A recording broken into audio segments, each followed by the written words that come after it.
안녕하세요. 책 속에 담긴 지식을 저자에게 직접 들어보는 시간이죠. 과학 책을 만나다의 엄지혜입니다. IQ는 지능 지수를 말하죠. EQ는 감성 지수를 뜻합니다. 그렇다면요, AQ 지수란 과연 뭘까요? AQ 지수란 바로 역경 극복 지수를 말하는 겁니다. 역경을 극복해 자신의 목표를 성취하는 능력인 거죠. 이 성공한 기업인들은요, 역경 극복 지수가 높다고 합니다. 그렇다면 과연 그들은 어떻게 역경을 극복한 걸까요? 그들을 지금 위치에 있게 한 성공 요인은 어디에 있을까요? 그들의 성공 요인을 안다면 여러분들이 꿈꾸고 있는 것들을 이루는데 도움이 될 겁니다. 오늘 소개해드릴 책은요, 성공 신화를 쓴 중견 기업인들의 스토리를 담은 제로 플러스라는 책인데요. 현장에서 직접 중견 기업인들을 만난 뒤에 그들의 성공을 지켜본 저자가 쓴 책입니다.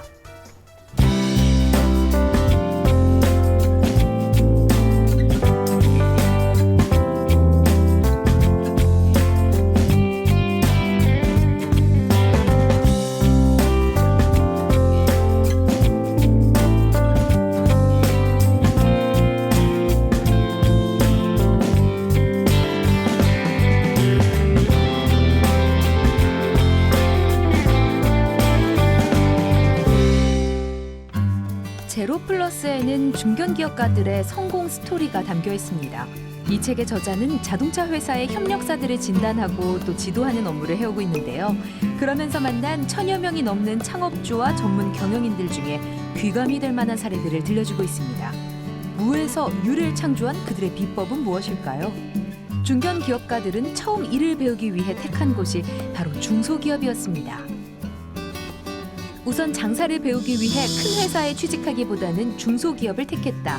그래야 짧은 시간에 많은 것들을 접할 수 있어 더 효과적으로 창업할 수 있을 것 같았다. 워낙 작은 회사라 부서 간의 경계나 업무 분담이 명확하지 않아 경리를 보면서 영업도 하게 되었다. 중소기업에 가면 전반적인 일을 익힐 수 있으리라는 전략이 맞아떨어진 셈이다. 창업을 한 뒤 회사를 성공시키기 위해 기업가들이 가장 우선시했던 것은 직원들의 마음을 움직이는 것이었는데요. 직원들에게 훈계와 명령이 아닌 마음을 움직여 직원을 변화시켰습니다. 기계와 장비를 험하게 다루면 장비가 쉽게 상한다는 사실보다 그로 인해 더 큰 안전사고가 빈번히 발생한다는 점이 문제였다. 당장 대책이 필요했다. 그래서 개인 사물함 때처럼 현장의 기계와 장비에도 가족 사진을 붙이게 했다. 그러자 직원들의 태도가 바로 바뀌었고 안전사고도 대폭 줄어들었다. 그는 이 일로 사람에 대해 깨우친 바가 생겼다. 아무리 의도가 좋고 100번 옳은 말이라 하더라도 훈계와 명령으로는 사람의 마음을 바꿀 수 없다는 것이다. 중견 기업가들이 지금의 성공 신화를 쓰기까지 위기도 있었는데요. 그들은 위기를 어떻게 이겨냈을까요? 판이 불리하면 뒤집어라. 공장을 인수하고 계속 적자가 생겼지만 재고 과다 및 물류비 증가, 생산 비효율성을 해결하기 위해 다시 한번 투자를 감행, 회사의 성장과 이익을 이끌어냈다. 불리한 판을 뒤집어 자신에게 유리한 고지로 만든 것이다. 회사의 규모를 더 키워 거래처와의 구매 협상에 유리한 고지를 점하고 직원들에게는 오너의 지속적인 투자 의지를 보여줌으로써 사기를 진작시켰다. 중견 기업가들은 성공의 위치에 있게 해준 삶의 지침이나 신념에 대해서도 알려주고 있는데요. 꿈을 이룩하기 위해 노력하고 있는 사람들에게 좋은 지침이 될 수 있는 생각들이 담겨 있습니다. 내 자신에게 절실하게 물어봐라. 그 절실함의 크기가 곧 자신의 꿈의 크기이고 물어본 시간이 성공에 도달하기까지 걸리는 시간이다. 남에게 좋아 보이는 일을 선택하기보다 내가 좋아하는 일을 선택하기 위해 자신에게 절실하고도 절박한 물음을 해본 적이 있는가? 만약 본인의 재능이 부족하지만 다른 사람보다 탁월해지고 싶다면 다른 방법은 없다. 다른 사람보다 조금이라도 더 많은 노력을 기울이는 수밖에. 남들보다 1시간 먼저 일어나고 1시간 늦게 자면 1년에 700시간을 더 확보할 수 있다. 그 2시간을 통해 자신의 부족한 재능을 극복할 수 있다는 것. 이것이 그가 말하는 하루 2시간의 법칙이다.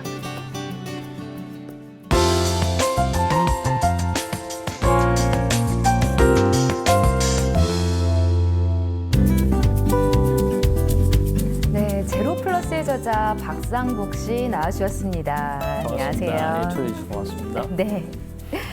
자동차 회사의 지금 품질 평가팀 과장으로 재직 중이십니다. 예. 네. 책 속에 나와 있는 이 9명의 인물들은 자동차 회사에 납품을 하고 있는 중견기업의 대표들이고요. 예. 어떤 계기에서 이 9분들을 발췌해서 글을 쓰시게 된 겁니까? 제가 한 10년 정도 협력사를 저희 부품사들 지도를 하고 평가하는 업무를 하고 있습니다. 네네. 그래서 한 몇 해 전에 저희 중소기업에 방문을 했는데 외국인 작업자가 대부분 이렇게 구성이 돼 있고, 그리고 작업 환경이 그렇게 저희가 이야기하는 3D 업종도 아닌데도 저희 한국 분들이 별로 없어요, 실질적으로. 네. 그 이유를 여쭤보니까 사장님이 하시는 말씀이 가수가 한 명 되기 위해서 100만 명이 모이는 그런 오디션 프로가 이렇게 진행이 되는. 그렇죠. 예. 네. 근데 중소기업에 사람을 구하려면 공고를 아무리 내더라도 오지를 않는답니다. 그래서 이제 B2B 기업이 한계가 될 수도 있고, 그래서 좋은 기업을 조금 일반인들에게 홍보를 하고 싶은 그런 욕심이 좀 있었고요. 그리고 이제 두 번째는 제가 이제 명칭을 네이버후드 리더십이라고 이렇게 붙였습니다. 우리가 재결치라든지 스티븐 잡스에 열광하는 것도 뭐 당연하고 좋은 건데, 우리 이웃집에서 볼 수 있는 그런 아저씨들이 정말 성공한 리더십이 있다는 것을 조금 보여주고 싶은 욕심에서 그렇게 집필을 하게 되었습니다.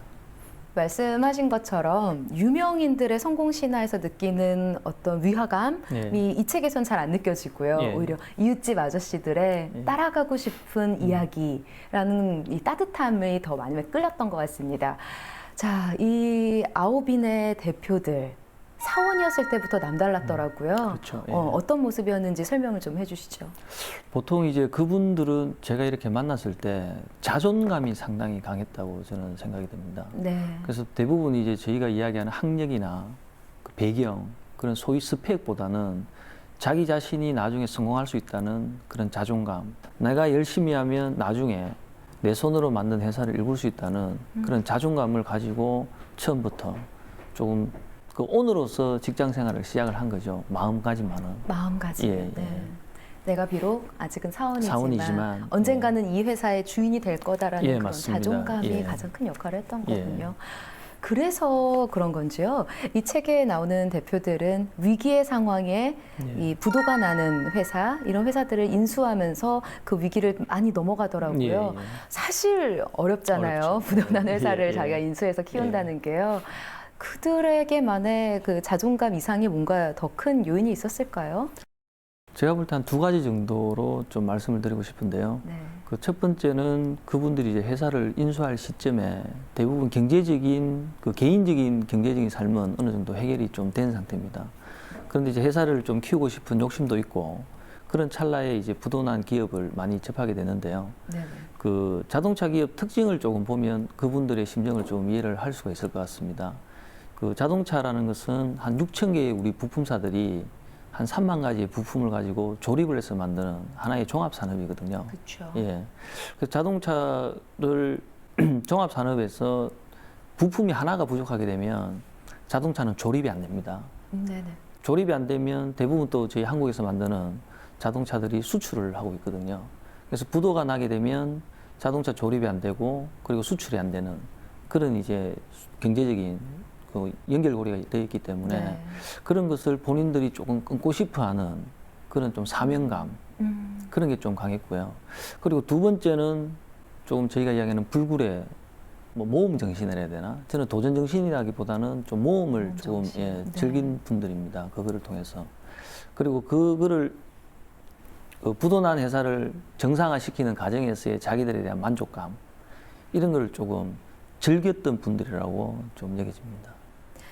말씀하셨던 것 중에 이 9명의 대표들 나 자신만 생각하는 것이 아니라 이 국가를 생각하는 이 소명의식도 남달랐던 것 같고요. 더불어서 보니까요. 직원을 생각하는 이 직원 복지에 대한 것도 사명감을 가지고 예, 계시더라고요. 맞습니다. 그래서 놀랐습니다. 네. 이 중소기업이 이렇게까지 많은 생각을 하고 있다는 점에서요. 어땠나요? 일반 중소기업들이 대기업에 비해서 복지가 열악한 거는 사실이거든요. 네. 그렇지만 그 대부분 이제 사장님들이 중소기업에 이직 인원들이 많습니다. 그 한 2, 3년 정도의 어느 정도 트레이닝을 시키고 나면 대기업이나 중견기업으로 이제 경력직으로 많이 이직을 하시거든요. 이제 그런 직원들을 조금이라도 좀 더 회사에 그 붙잡고 싶은 마음에서 그 3년이 되면 해외여행도 보내주고 그리고 이제 팀장이 되면 그 마음 놓고 골프도 칠 수 있게끔 네. 예, 그런 복지도 지원을 하고 이렇게 시작이 된 건데요. 그게 지금은 하나의 좋은 문화가 되어서 그 직원들이 그거에 대해서 많이 만족을 하고 있고 그리고 이제 사장님들이 그런 말씀을 되게 많이 하십니다.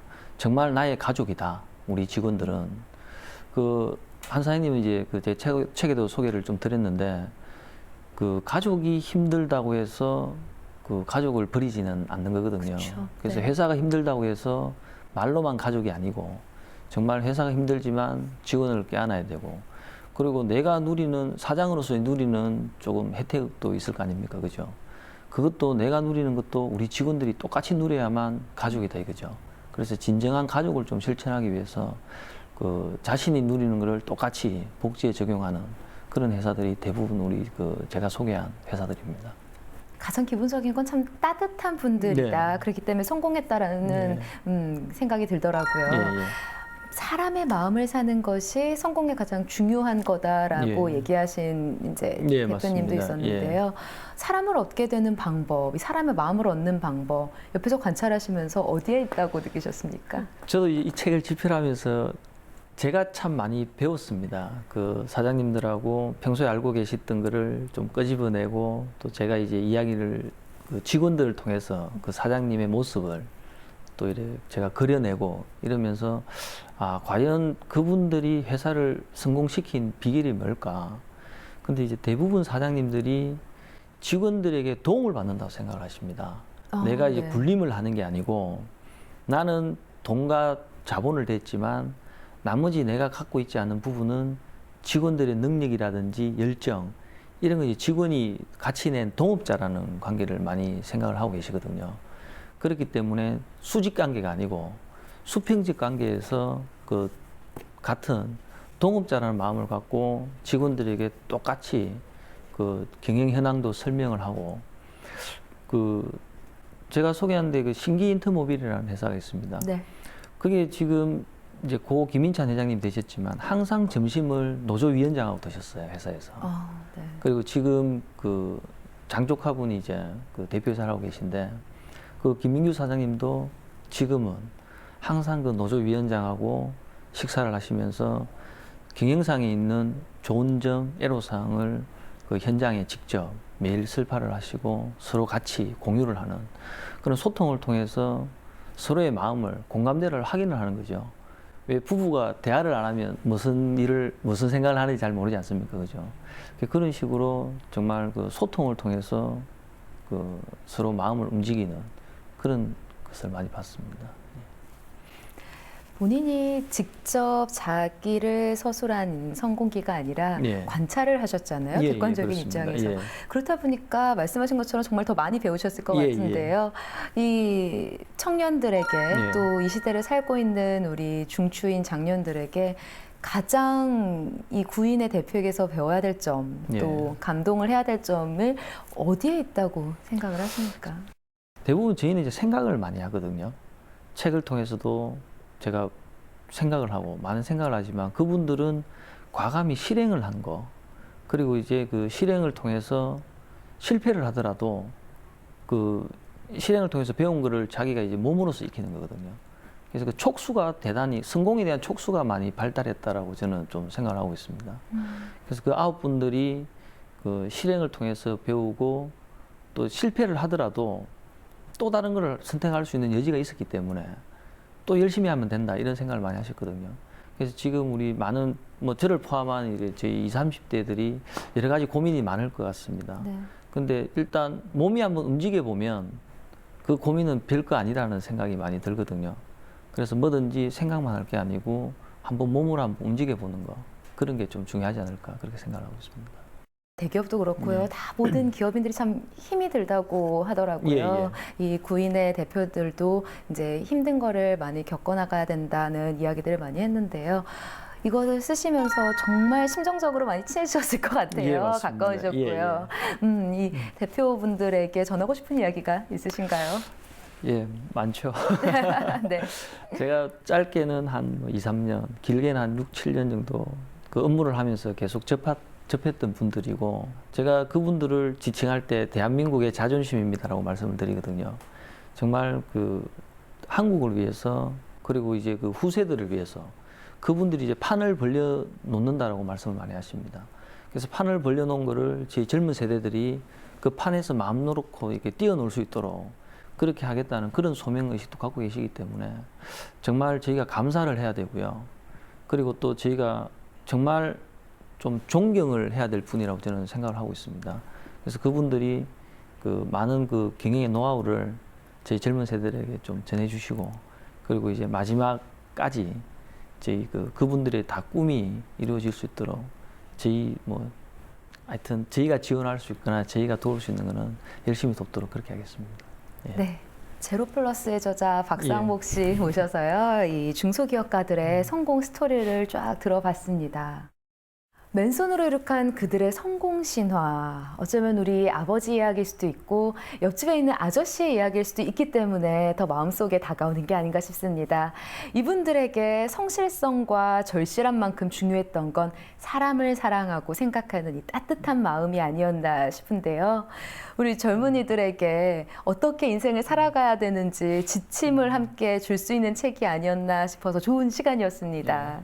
오늘 나와주셔서 감사합니다. 네, 저희 고맙습니다. 네.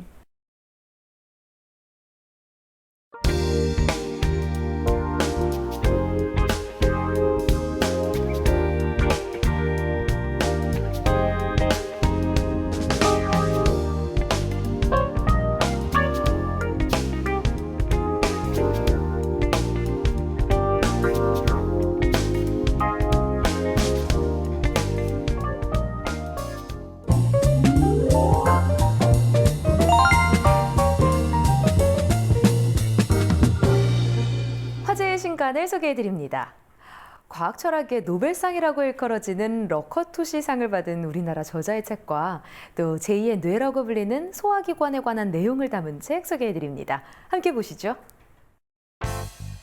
식탁 위에 놓고 보는 항암 채소 영양사전. 항암 채소 영양사전이라는 책에서는 대장암 예방을 위한 정보를 알려주고 있습니다. 육류를 섭취하면 지방을 소화시키기 위해 담즙이 많이 분비된다고 합니다. 이 담즙은 대장에서 제2담즙삼이 되면서 대장암을 일으키는 원인이 된다고 하는데요. 그런데 채소의 식이섬유소는 대장 내 발암물질과 결합해 이를 청소해주는 효과가 있다고 합니다. 이렇듯 채소가 건강해주는 이로운 점을 알려주고 있는 책입니다. 제2의 뇌. 책의 저자인 신경생물학자 마이클 거쇼는 우리 몸에 제2의 뇌가 있다고 말하고 있습니다. 제2의 뇌는 어디일까요? 바로 소화기관입니다. 음식물이 소화기관에 들어오면 뇌 지시 없이 알아서 판단하고 음식물을 소화 흡수한다고 하는데요. 이 책은 소화기관을 제2의 뇌라는 새로운 시각으로 바라보고 있습니다. 온도계의 철학. 과학 철학의 노벨상으로 불리는 러커토시상을 수상한 온도계의 철학이라는 책입니다. 케임브리지 대학교 석좌 교수로 재직하고 있는 장하석 교수가 집필했는데요. 이 책은 온도가 없던 시절 어떻게 온도를 측정했고 온도의 개념을 어떻게 만들었는지에 대한 이야기를 전하고 있습니다. 1780년대 극도로 높은 온도를 측정하는 방법은 도자기를 굽는 명장의 도움을 받았다고 합니다. 고온에 노출되었던 점토가 일정 시간이 되면 크기가 수축된다는 사실을 알게 됐고 바로 이 점을 온도 측정에 활용했다고 하네요. 즉 고온의 점토가 열을 발산해 수축하기까지의 걸리는 시간을 측정해 그 시간을 토대로 새로운 온도의 개념을 만들어냈다는 겁니다. 오늘 소개해드린 제로플러스라는 책에 보면 이런 말이 나옵니다. 지금 당장 하지 않으면 10년이 지나도 못한다. 미루고 핑계를 대다 보면 행동하지 않게 된다. 그러니 무모하다 싶어도 일단 행동하라. 실패를 하면 실패하는 대로 배우고 또 성공을 하다 보면 성공하는 습관을 만들면 된다는 이야기죠. 혹시 여러분도 가슴속에 꿈만 품은 채 주저하고 있으신가요? 그렇다면 지금 시작해보세요. 꿈에 한층 가까워져 있는 자기 자신을 발견할 수 있을 겁니다. 다음 시간에도 더욱 알차고 유익한 정보를 가지고 찾아뵙겠습니다.